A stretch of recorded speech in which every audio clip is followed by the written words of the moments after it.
We are living in a period marked by increased geopolitical complexity.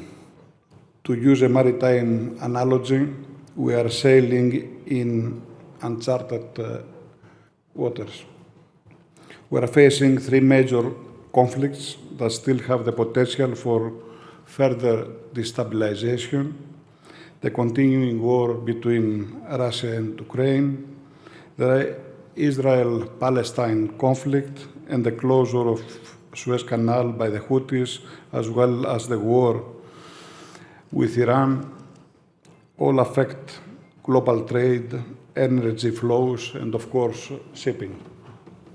Directly, in the case of the war in Ukraine, because of the sanctions imposed upon Russia. Indirectly, in the case of war in Gaza, because of the repercussions in the broader Middle East region and because of increased risks for shipping in the Red Sea by the Houthis. And there are always a risk of another confrontation with Iran, which runs the risk of severely disrupting oil flows given the importance of the Strait of Hormuz.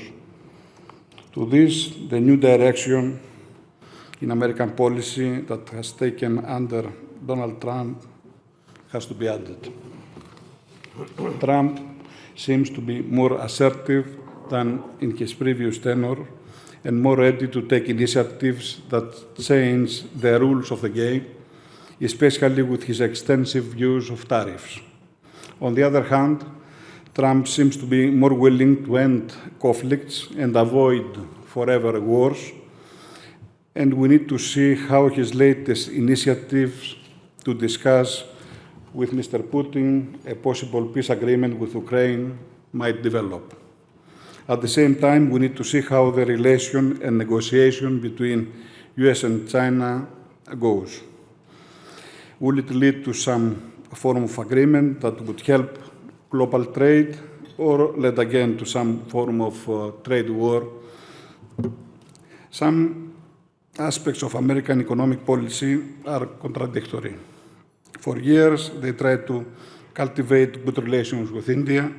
Now they're imposing sanctions on India, and India is increasing its cooperation with Russia and China, and of course, huge imports of Russian oil. Moreover, of course, we need to see how other aspects of Trump's policy might play out, such his attempt to push the Federal Reserve to lower interest rates, which some see as a challenge to the necessary independence of the central bank, but at the same time, any reduction will be beneficial for the economy and the stock exchange around the world. All this have added uncertainty, but they can also be part of a negotiating tactic. Perhaps, in the end, what the current US administration wants is indeed a better deal. After all, President Trump is a tough businessman with a proven track record. Europe could have played a larger role in bringing stability and conflict resolution, but let us be honest, they have failed to do it so far. Instead, all of us in Europe have paid a great price for the global geopolitical tensions of the past years, and unfortunately, we are continuing to do so. I think that some of these challenges apply to Britain as well, a country that can also play a significant role in initiatives for peace and stability. Can we be optimistic? It's difficult to say, but definitely not if Europe continues on the same path of the last 3 years. However, at some point, we need to understand that conflict resolution is better than conflict management, and this should be the goal. Problems will persist as long as the underlying causes persist, but there are always ways to avoid escalation. Shipping, obviously, is heavily affected.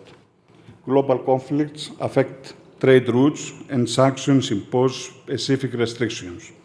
Supply chains can be affected both by political instability and the possibility of a trade war. All this come at a price. In these challenging times, the role of large shipping companies, such as our Capital Group, which is a major oil and gas transporter, is even more strategically significant for the energy efficiency of countries in the West and worldwide. Capital Group operates a total fleet of 154 modern ships with carrying capacity of approximately 12.5 million tons. This includes tankers, containers, 30 ultra-modern LNG carriers, LPG, CO2 carriers, offshore and dry bulk vessels with an enterprise value of over $13 billion. The fleet under management includes vessels in Nasdaq-listed Capital Clean Energy, and of course, a significant part of our private fleet. The Ukraine war, the needs for U.S. energy transportation, the changing geopolitical landscape all make it necessary for governments and countries to have access to commercial fleets. In these turbulent times, large shipping companies will be able to meet these new needs.